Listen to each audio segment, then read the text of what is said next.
Viral bocah SMP tawarkan pempek dengan sopan dan senyuman. Potret seorang bocah SMP di Bekasi ini menuai banyak atensi sebab caranya berjualan sangat sopan, membuat hati siapapun tersentuh dan tak tega untuk tidak membeli.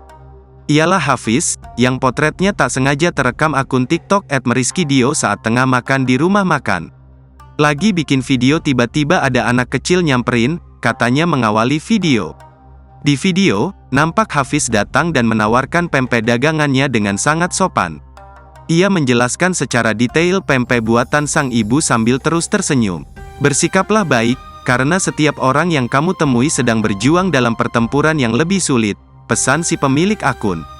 Dalam unggahannya yang lain, dirinya bertemu kembali dengan Hafiz, ditemani oleh sang ayah.